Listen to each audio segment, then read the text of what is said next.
Carla Portilla, active su cámara para no tener que retirarla.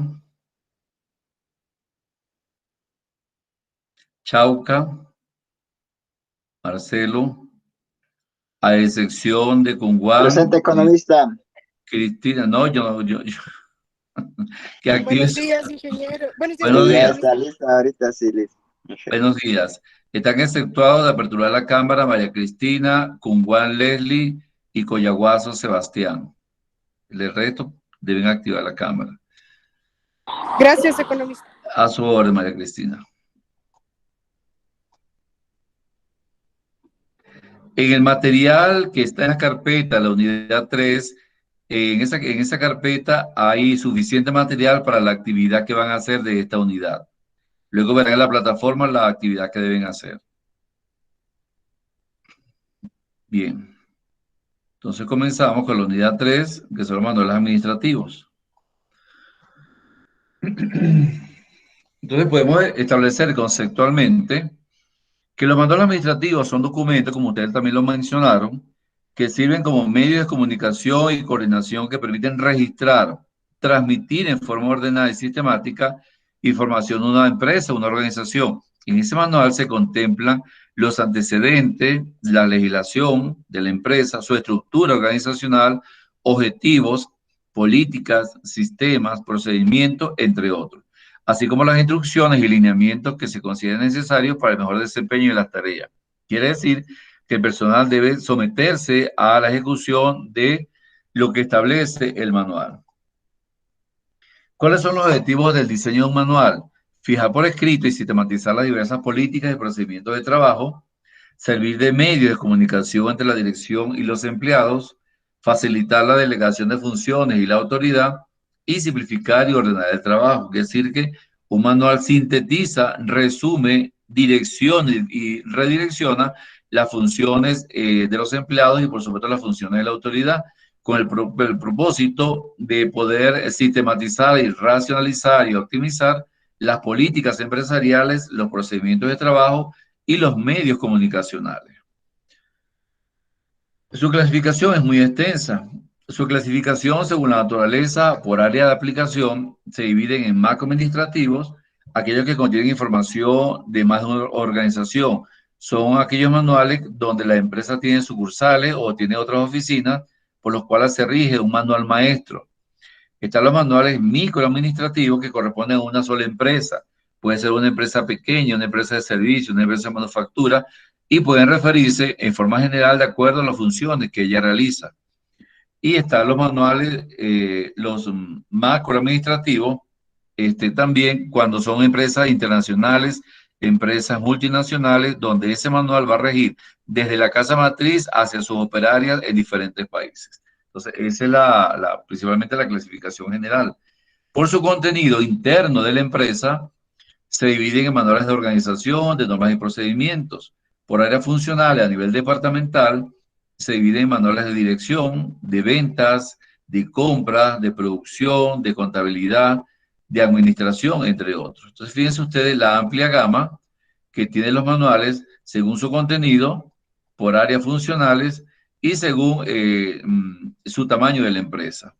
Sin embargo, existen algunos procedimientos, algunas guías para redactar y editar manuales. No es sencillo. La redacción y la elaboración de manuales es exclusivamente de un administrador. Por lo tanto, debe hacerse en papel, tamaño carta y con un renglón cerrado, 4 esquinas, ponerse el nombre de la empresa en el margen izquierdo. Todas las hojas deben tener agujeros en el margen izquierdo para poder ser encarpetado. Se debe contar con suficientes ejemplares para cada uno de los departamentos, de manera que cada uno de los departamentos conozca las funciones del departamento vecino y no haya duplicidad de trabajo, duplicidad de funciones. Y para la edición se usará el sistema de hojas sueltas.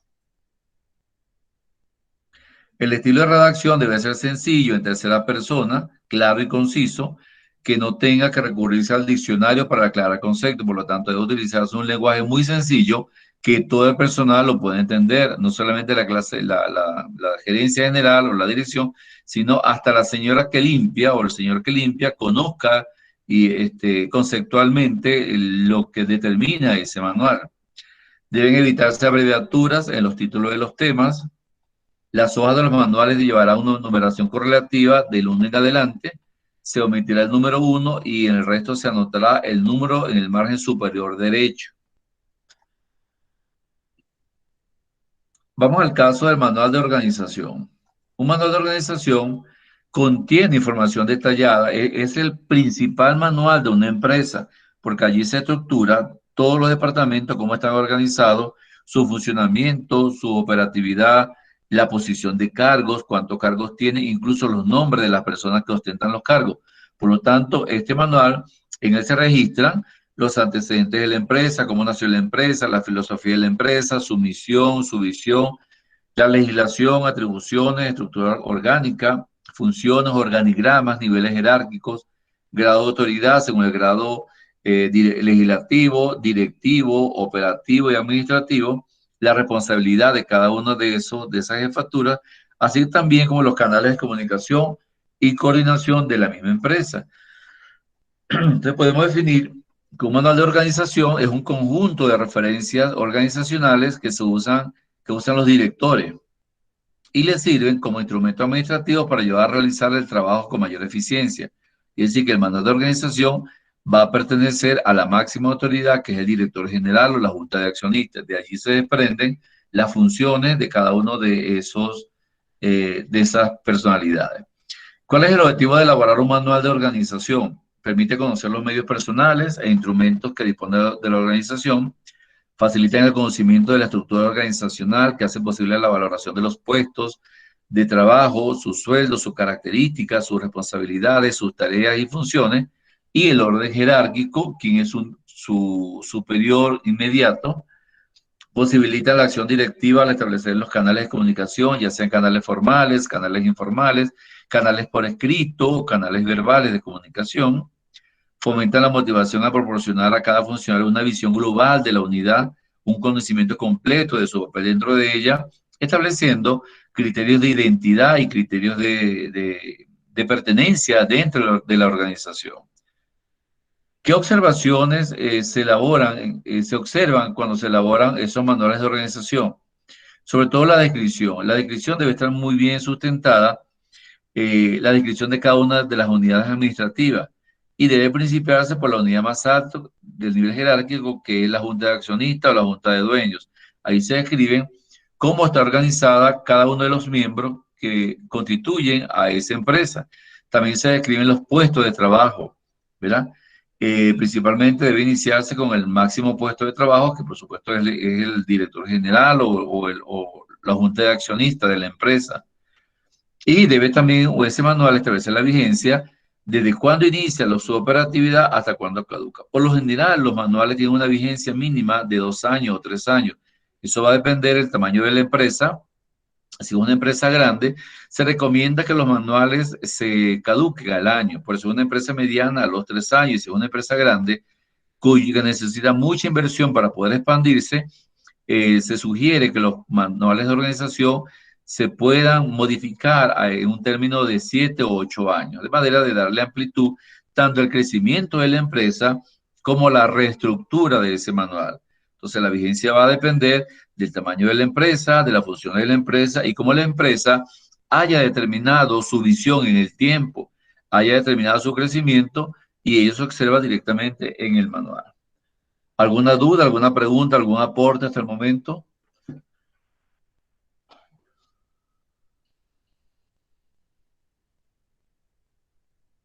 Economista, yo tengo una pregunta. Usted dice que cada cierto tiempo es necesario cambiar o modificar el manual. Exacto, eso es correcto. Pero, de acuerdo a los cambios o tal vez a los ¿cómo se dice? A las vacantes creadas o correcto, en función de qué. Sí, tanto las vacantes creadas como las vacantes despedidas. ¿Por qué? Porque los manuales deben adaptarse al tamaño de la empresa y la empresa debe adaptarse al tamaño del mercado. Por ejemplo, un banco que tenga 150 trabajadores, ¿verdad? Ese manual de organización tiene que cambiar si el banco despide 120 trabajadores, nada más se queda con 30. sea, no puede existir un manual tan amplio para tan pocas personas, o viceversa. Una empresa que empieza con 30 trabajadores y a los 4 años, y tiene un manual, ¿verdad? Diseña un manual para esos trabajadores, y a los 4 años la empresa crece tanto, se une con una empresa internacional, también tiene que reestructurar su manual de organización porque ha creado más cargos, más funciones, más tareas, más responsabilidades. Entonces, los manuales de organización se van a adaptar al tamaño de la empresa y el tamaño de la empresa se va a adaptar al tamaño del mercado. Por esa razón, los manuales deben tener un tiempo de vigencia y de adaptabilidad, justificando las razones por las cuales se va a modificar hacia su expansión o hacia su reducción de cargos. Gracias. Ok. Y esta función del administrador. También se observa la sanción de la autoridad superior. Aprobación, un manual debe ser aprobado por la autoridad superior, debe tener el visto bueno y la autorización de aplicación y uso del manual. Es decir, que la autoridad máxima es la que determina el inicio y el fin del manual a través de un visto bueno o una media firma.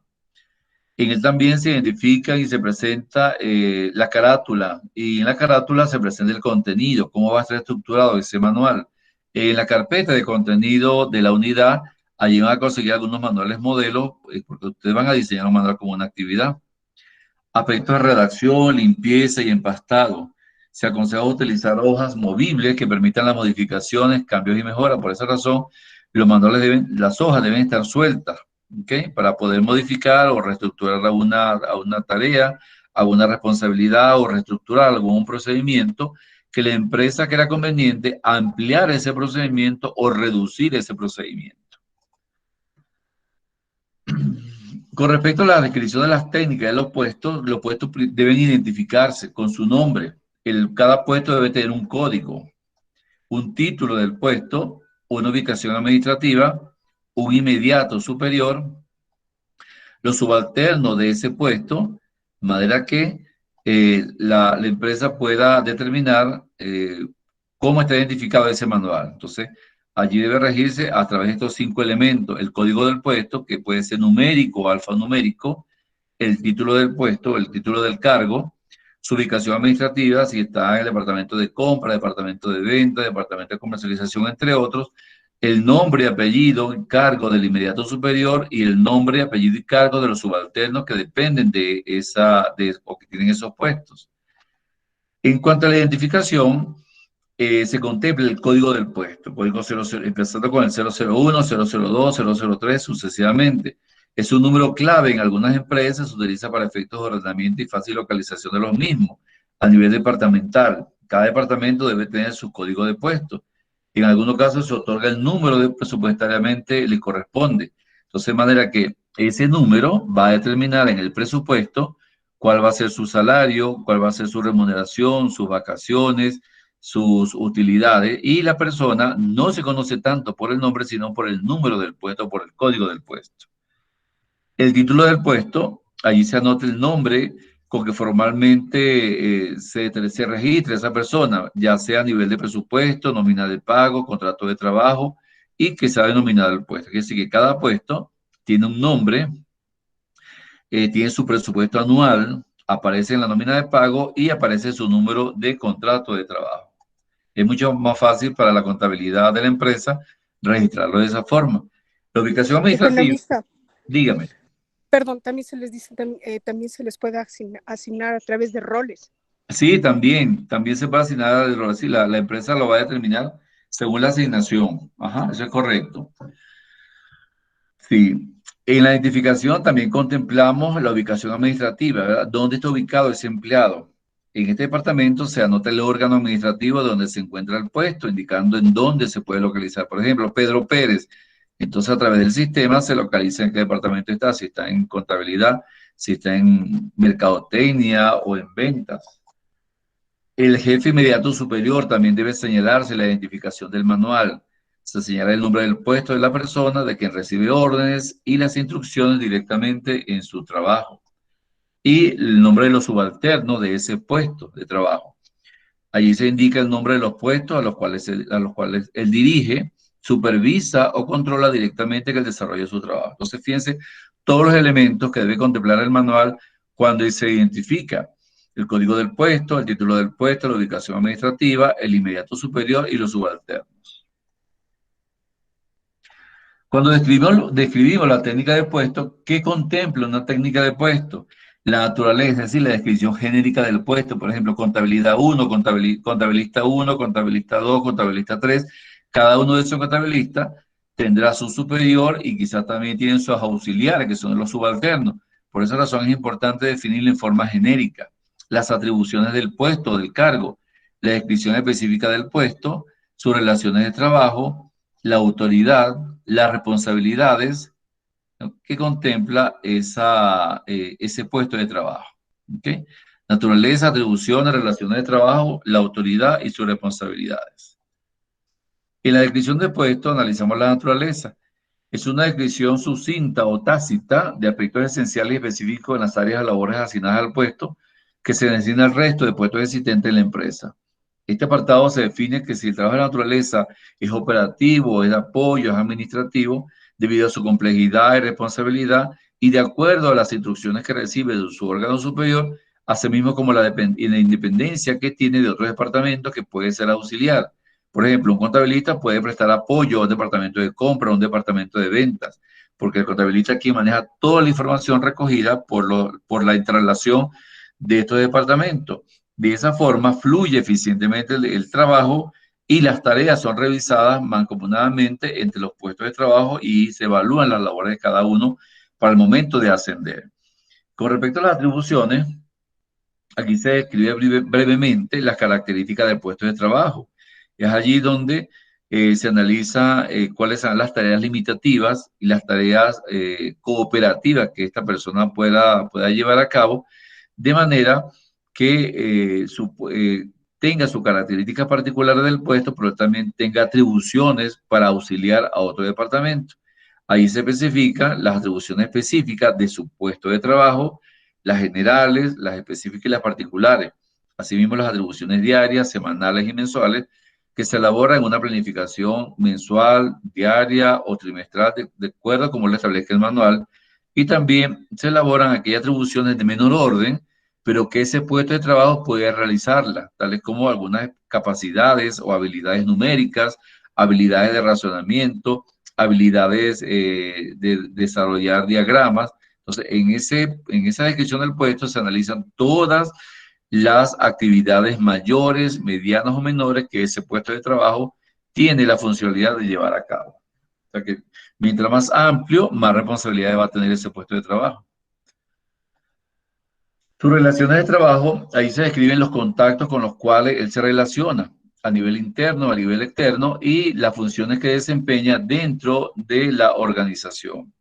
Con respecto a la autoridad, se describe el titular del puesto con su nombre, apellido, sus datos, las actividades que realiza, sus labores, los puestos que él tiene a su mando, los puestos que él es responsable y también sus relaciones de trabajo con cargos similares.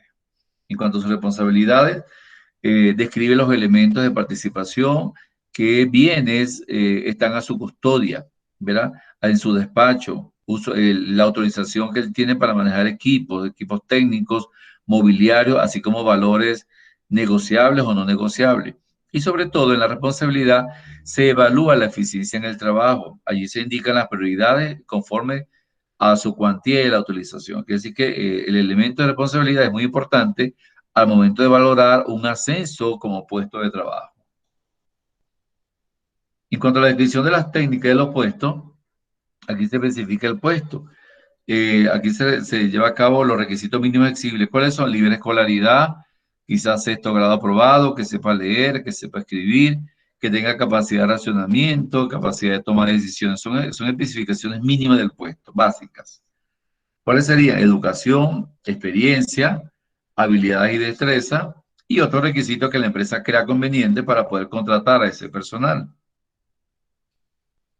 ¿Cuáles son los requisitos mínimos exigidos? Como les decía anteriormente, educación a los académicos, grado de educación escolar, media universitaria, la experiencia que tiene el cargo para el desarrollo de su trabajo, el tiempo que tiene de experiencia a nivel dentro de la empresa, si es un ascenso o fuera de la empresa, si es un nuevo ingreso. Sus habilidades específicas, habilidades mentales, habilidad numérica, habilidad técnica, forma de cómo recibe las órdenes, forma de cómo da las órdenes, las instrucciones, cómo recibe los mensajes, cómo codifica esos mensajes comunicacionales, incluso lo que se refiere a comprensión lectora. En cuanto a la destreza, ya es un poco más a nivel físico. Su capacidad manual para llevar a cabo una actividad específica, su función práctica, su relación directa con la habilidad necesaria requerida para cometer una acción, actividad o tarea. Entonces, fíjense, todo lo que requiere una especificación de puesto, el área educacional, la experiencia, las habilidades y la destreza. Otro requisito mínimo que exige ocupar un puesto, aunque no es determinante, en algunos casos puede servir de complementariedad según las autoridades que redacten el contrato. Allí se puede indicar el grado de concentración y atención necesaria para ejecutar labores, sobre todo para aquellas personas que trabajan por turnos, el personal médico, el que trabaja de madrugada, que trabaja de noche, su esfuerzo visual, auditivo, muscular requerido para el desarrollo de las tareas asignadas, en el caso de que sea un trabajo netamente físico. Las condiciones de trabajo también deben ser operativas, debe haber iluminación, luz, sinergia en cuanto a los equipos de trabajo, deben ser agradables, no deben ser desagradables, y de ahí que se desarrolle el nivel de motivación y comunicación que el trabajador pueda encontrar para desarrollar su estado físico, su estado mental y evitar exponerlo a accidentes o enfermedades que lo incapaciten total o parcialmente en sus labores. También aquí se toman en cuenta las experiencias en los puestos de trabajo, conocimiento, dominio de idiomas, edad límite requerida, sexo, antecedentes laborales, antecedentes penales y policíacos según lo determine la empresa. Entonces, todo eso, estos requisitos son requisitos anexos que la empresa puede considerar al momento de contratar a un personal para un puesto de trabajo determinado. ¿Alguna duda, alguna pregunta? No, economista. Ok. Aquí aparece una figura, cómo se especifica la técnica del puesto. Aquí está la identificación, el código del puesto, el título del puesto, su ubicación administrativa, en su jefe inmediato superior y su subalterno. Se describe el puesto según su naturaleza, atribuciones, relaciones de trabajo, autoridad, responsabilidad, y en las especificaciones, su grado académico, la experiencia en el puesto de trabajo, sus habilidades y destrezas y otros requisitos. Esta es una forma de cómo las empresas pueden captar esa información al momento de otorgar un puesto de trabajo. Esta es la misma modalidad, no sé por qué se repitió. Entonces, fíjense, el contenido lleva un índice de contenido, la introducción, los antecedentes de la empresa, unidad administrativa y manual, el marco jurídico, tiene que ver con los acuerdos, actos constitutivos, los reglamentos, la escritura política, los estatutos, el objetivo del manual, qué se quiere lograr con ese manual, los organigramas del departamento, ya sea un organigrama general o un organigrama específico, o un organigrama funcional o un organigrama posicional o llamado nominal o de puestos, la descripción de los puestos de trabajo, el glosario para que puedan definirse algunos elementos que quizás los trabajadores no conocen en cuanto al lenguaje profesional o un lenguaje muy técnico. Entonces, esto es lo que contiene un manual de organización, que es el manual principal de la empresa. Igualmente, algunos anexos que pueden indicar las formas o los formularios donde se recoge esa información. Con respecto a otro manual muy importante dentro de la empresa, es el manual de normas y procedimientos, es uno de los manuales más importantes también que debe conocer todo nuevo ingreso. Este manual podemos mencionar que es un instrumento administrativo de carácter informativo en el que se presenta una secuencia procedimental para la ejecución de actividades propias de la función de la empresa. De manera que aquí se establecen las normas obligatorias que debe cumplir cada puesto de trabajo, limitando su área de aplicación, su toma de decisiones para desarrollar sus actividades diarias. ¿Cuál es el campo de aplicación del manual de normas y procedimientos? Las unidades administrativas, sus puestos, sus niveles jerárquicos que tienen relación con los procedimientos, así como el procedimiento que se lleva a cabo en cada uno de los departamentos y que tiene conexión con actividades con departamentos similares. Por ejemplo, es importante establecer un manual de normas y procedimientos que une las secuencias del departamento de contabilidad, departamento de venta, departamento de facturación y departamento de crédito. Quiere decir que hay conectividad entre esos departamentos. El objetivo general que persigue un manual de normas y procedimientos es describir en forma clara y concreta qué quiere lograr el manual. El lograr lo que quiere es orientar el trabajo para que cada empleado conozca cuál es su campo de acción, su radio de acción, a través de las normas y procedimientos que él debe cumplir para llevar a cabo su tarea. Dentro de esas normas se ubica la conducta del ejecutor, es decir, el jefe máximo, la unidad administrativa, su puesto de trabajo, de manera que pueda conocer tanto interna como externamente cómo se realizan los procedimientos dentro y fuera de su departamento. Está basado en leyes que establezca la empresa, políticas, reglamentos, estatutos, normativas o cualquier otra normalización que ella determine para llevar a cabo las operaciones necesarias, y siempre están sujetas a las normas ISO de la serie 9000, principalmente la 9014, que se refiere a el manejo de personal. ¿Cuáles son las simbologías? La simbología no es más que el lenguaje convencional que se define a través de conceptos, de acciones, de diagramas, y principalmente son utilizados a través de la elaboración de los diagramas en forma ANSI, establecidos por la organización American National Standard Institute. Ha preparado una simbología para representar los flujos de información. Quiere decir que el manual de normas y procedimientos lleva contenido una serie de gráficos para demostrar un procesamiento electrónico de los datos, y la cual se adapta de una u otra forma a lo que conocemos como los diagramas de flujo administrativo. Es uno de los manuales mucho más complejos que la empresa debe elaborar, de manera de sintetizar y no redactar tanta información, sino que a través de las figuras el empleado conozca cuál es el procedimiento que le sigue a continuación para llevar a cabo una tarea diaria. Entre las normas ANSI tenemos que todo procedimiento empieza con un inicio o un fin.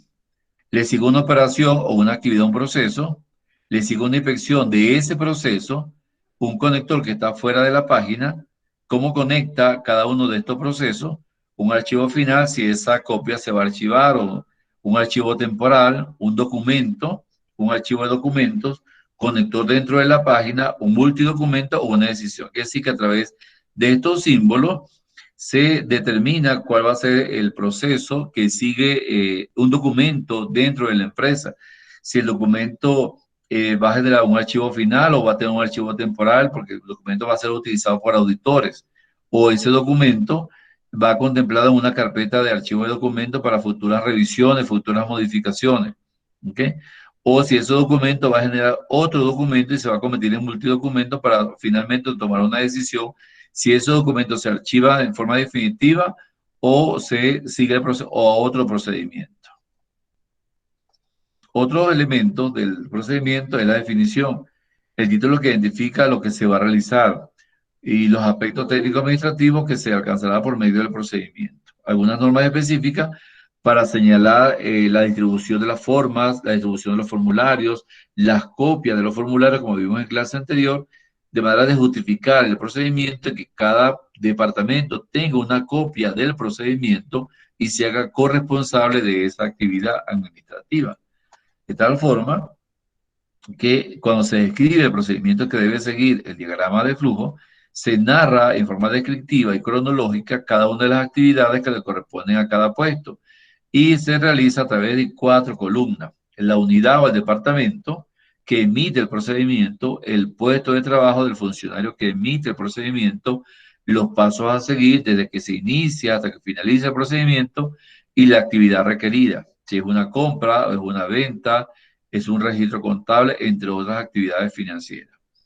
Y ahí lo conocemos como flujograma o diagrama de flujo. En él se representa gráficamente la participación directa de cada uno de los puestos de trabajo a través de los cuales pasa el documento de mano en mano, de manera que se justifica operativamente el procedimiento y se registre según lo que establece el manual de normas y procedimientos. Aquí vemos la empresa, el título del procedimiento, el número de procedimiento, la fecha, el número de pasos, la hoja, el número de forma y quién lo elaboró. Se define el procedimiento y los objetivos específicos del procedimiento y las normas específicas que están establecidas en la norma de calidad.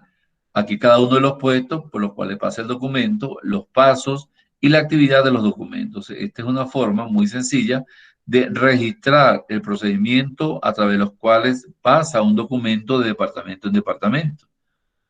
Aquí lo observamos, ¿verdad? En un inicio, fíjense que el gerente de recursos humanos inicia la operatividad. Paso 1, paso 2, punto A. Luego la junta directiva revisa en el paso 5. ¿Okay? Si el documento es rechazado, sigue su camino hasta el fin. Pero si el documento es aprobado y si es rechazado, pasa al punto 5.2 y de ahí nuevamente se inicia el procedimiento porque fue rechazado por la junta directiva.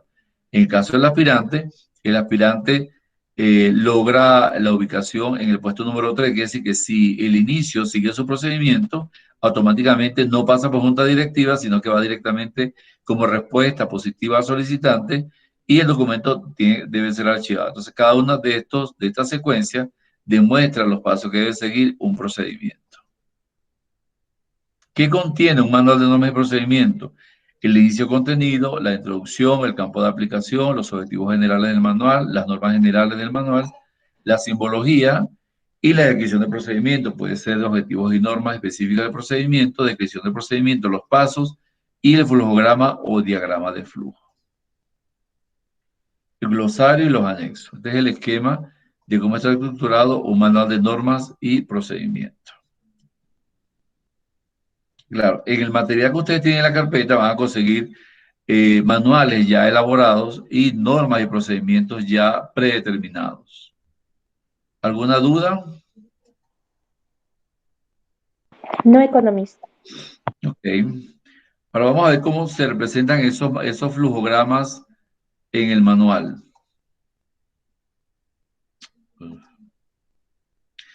Un diagrama de flujo, habíamos dicho, ¿verdad? Que no es más que la representación gráfica del sistema, según una forma ampliamente utilizada como herramienta de análisis. Este diagrama permite identificar los aspectos relevantes de una manera rápida y simple a nivel visual y representa la forma más tradicional para especificar los detalles algorítmicos de un proceso.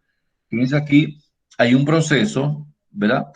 Ese proceso tiene su origen, aquí se contempla la actividad, quién realiza la actividad, ¿verdad? Aquí se bifurca, si la actividad es aprobada, ¿verdad? Se justifica, se guarda el documento, pero si no es aprobada, el documento tiene que ser revisado, quién lo realiza y inicia nuevamente el procedimiento. Entonces, el diagrama de flujo nos va a servir para poder seguirle el camino a un documento, quién lo analiza, quién lo verifica, quién lo elabora, quién lo archiva, entre otros elementos. Por lo tanto, un diagrama de flujo es una representación gráfica de los pasos que seguimos para realizar el proceso. Partiendo de una entrada o un inicio y después de realizar una serie de acciones, llegamos a una salida o a un fin. Cada paso se apoya en el anterior y sirve de sustento al siguiente.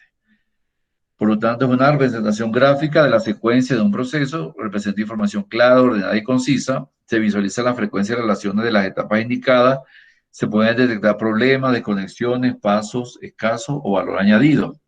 Se compara y se contrasta el flujo actual con el flujo ideal para identificar oportunidades de mejora, se identifican los lugares y posiciones, ayuda a entender el proceso completo y permite comprender de forma rápida y amena los procesos administrativos. Aquí está la simbología. Este símbolo significa comienzo o final del proceso. En su interior situamos los materiales o las acciones que hay que determinar. Por ejemplo, aquí, adquisición de una maquinaria o un equipo, ¿ok? O emisión de una factura, o emisión de una nota de entrega. Este símbolo significa conexión con otros procesos. Nombramos un proceso independiente o algún otro que esté relacionado. Este rectángulo, ¿verdad?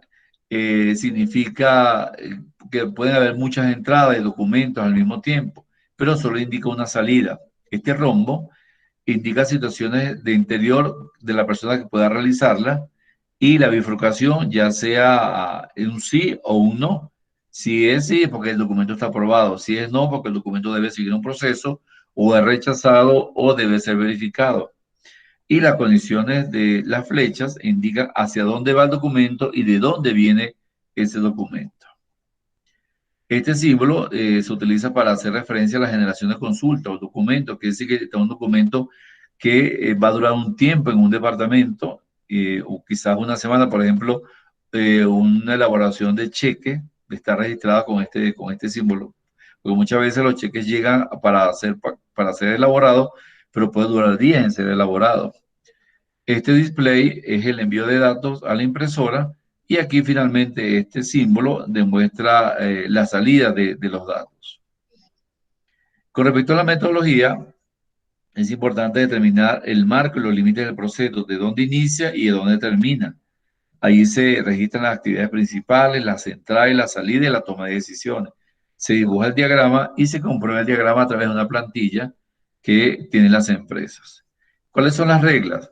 Deben escribirse de arriba hacia abajo, no de izquierda a derecha ni de derecha a izquierda. Siempre los diagramas de flujo van de arriba hacia abajo. O también de izquierda a derecha. Por lo general se utiliza el más elemental, que es un diagrama de arriba hacia abajo. Los símbolos se unen con líneas, las cuales tienen una punta, en la punta una flecha que indica la dirección, de dónde viene o hacia dónde va. Y deben utilizarse en forma horizontal y vertical, nunca en forma diagonal. No deben quedar líneas de flujo sin conectar, debe evitarse el cruce de líneas, debe ser una simbología conocida, legible, precisa, evitando muchas palabras, una línea de entrada, una línea de salida, un símbolo final, y los símbolos pueden tener más de una salida. Como lo vemos aquí, ejemplo aquí, diagrama de flujo que encuentra la suma de los primeros 50 números naturales. Se inicia, va la suma 0 hasta 0, números naturales, continúa n igual a n más 1, aquí se especifica la suma, ¿verdad? Y posteriormente se hace la pregunta, ¿números menores a 50 o números iguales a 50? Sí, se toma la muestra y culmina el proceso. Si es no, si aquí la suma es igual a 0, automáticamente se salta se devuelve, perdón. Si la respuesta es no, se devuelve al inicio, hacia la suma n igual a 0. Si n es igual a 50, se sigue el proceso hasta que termina la sumatoria. Aquí vemos otro diagrama de flujo de un programa que escoja un número al azar de 0 al 9 y nos pida que lo adivinemos. Se tira un número al azar, se pide al usuario un número, y si es X igual a Y, si es sí, indica que acertó, pero si es no, indica que no acertaste, y se inicia nuevamente el proceso. Ok, ¿cuál va a ser su actividad? Escoge un proceso de tu vida cotidiana y realiza un diagrama de flujo desde que ustedes se levantan hasta que se acuestan. ¿Dudas, preguntas? ¿No hay dudas? Seguimos. El diagrama de flujo largo. Fíjense que el diagrama de flujo largo, la lámpara no funciona. ¿Está enchufada la lámpara? Si la respuesta es no, hay que enchufar la lámpara. Si la respuesta es sí, ¿está quemada la ampolleta? Si la respuesta es sí, hay que cambiar la ampolleta. Si la respuesta es no, hay que comprar una nueva lámpara. Hay que desembolsillar dinerito. Por lo tanto, un diagrama de flujo tiene un único punto de inicio y un único punto de término. Es una forma esquemática de representar ideas y conceptos en forma algorítmica, de manera gráfica. Por lo tanto, el diagrama de flujo va a servir para esquematizar algunos vínculos de programación, economía, procesos técnicos, tecnológicos y psicológicos, ¿verdad? Y aquí vemos un inicio, aquí está la actividad. La actividad se lleva a cabo a través de la recepción de datos, se toma la decisión y se culmina la actividad. Es un diagrama muy sencillo. Siempre va a existir un diagrama de flujo a través de evitar la comunicación verbal y poder permitir la comunicación visual de dicho proceso. En tal sentido, existe una solución para un único proceso que tiene un inicio y tiene un fin. Y el propósito es comprobar que ese diagrama en verdad justifique el procedimiento a través del alcance de llevar a cabo la ejecución de la tarea, de manera que las flechas indican un sentido y trayectoria, el rectángulo un evento, un proceso, y el rombo una condición. El círculo indica un punto de conexión. Existen diferentes tipos de diagrama. Está el formato vertical, ¿verdad? Es de arriba hacia abajo, en el flujo o la secuencia de las operaciones va de arriba hacia abajo, una lista ordenada de operaciones en un proceso con toda la información, y el diagrama horizontal que va de izquierda a derecha. En él se diagrama la secuencia en forma consecutiva. El formato panorámico ese no es muy usado porque no genera ninguna información en cuanto al registro y complica mucho las relaciones comunicacionales de los departamentos. Y el diagrama, el formato arquitectónico, que se realiza a través de sistemas operativos o sistemas binarios y solamente es llevado a cabo a través de procesos informáticos, por lo tanto tampoco casi se utiliza en una empresa. La empresa lo que busca es que los diagramas de flujo puedan ser lo más sencillo posible y puedan ser lo más entendible posible. De la ventaja de elaborar diagramas de flujo, favorece la comprensión del proceso, reemplaza las páginas de un texto o la página de un manual, evita conflictos de autoridad, genera responsabilidades, evita cuello de botellas y determina puntos de decisión. Asimismo, establece una buena relación entre cliente y proveedor de manera que facilite las transacciones dentro de la empresa con sus empleados, pero también fuera de la empresa, con los agentes que proveen esa empresa. Y los diagramas de flujo también son una excelente herramienta para capacitar a los nuevos empleados que ingresan, que desconocen el proceso funcional de la empresa y les pueda permitir a ellos desarrollar una tarea en forma armónica, en forma ágil, en forma rápida y así ser mucho más eficientes en el proceso. Aquí vemos los símbolos, pues ya ustedes ya lo habíamos mencionado, el símbolo de proceso, ¿verdad? El símbolo de conector, proceso alternativo, multidocumento, datos, decisión y el proceso de culminación o fin. Este símbolo significa preparación, entrada de teclado manual, almacenamiento interno, proceso predefinido, operación del manual, documento y conector fuera de página. Son algunos símbolos que se utilizan. Aquí hay otros. Ya este no se utiliza mucho, lo que es la tarjeta perforada, la cinta perforada. Este símbolo significa I, este significa O, este significa intercalar, ordenar, extraer, cambiar de archivo, datos almacenados, retraso en la operación, almacenamiento secuencial, disco magnético, en caso de informática, almacenamiento directo y pantalla. Son algunos símbolos que se utilizan para elaborar los diagramas de flujo. Por ejemplo, en la panadería, hacer pan. El diagrama de flujo: inicio, mezclar la harina; preparación, amasar; proceso, reposar; decisión, moldear; el proceso, hornear; y finalmente el término, enfriar el pan. Entonces, estos son un diagrama sencillo que utiliza una panadería para hacer el pan. Aquí está uno más complejo. De inicio, recepción de materia prima, control de la materia prima. Si el resultado es no, ¿verdad? Control de la materia prima, automáticamente se devuelve. Si es sí, puede pasar directamente a derretir la parafina, aplicar ingredientes, preparación del molde, control de calidad del molde, decisión del molde. Si es un sí, ahí culmina el proceso en la reparación del molde. En cuanto a la devolución, agregar la mezcla caliente al molde, se almacena temporal, almacenamiento de temperatura, está frío compacto, no, se almacena más tiempo. Si la respuesta es sí, se retira el producto del molde, control de calidad, cumple con los parámetros de calidad. Si es sí, pasa al puesto 3. Si es no, se devuelve al puesto número 1.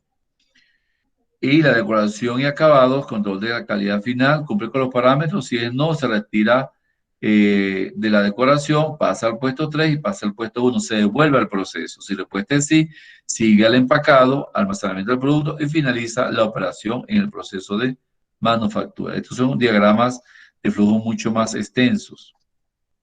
Aquí está uno mucho más extenso todavía. ¿Ok? Bien. ¿Dudas, preguntas con respecto a los diagramas de flujo y la forma de realizarlos?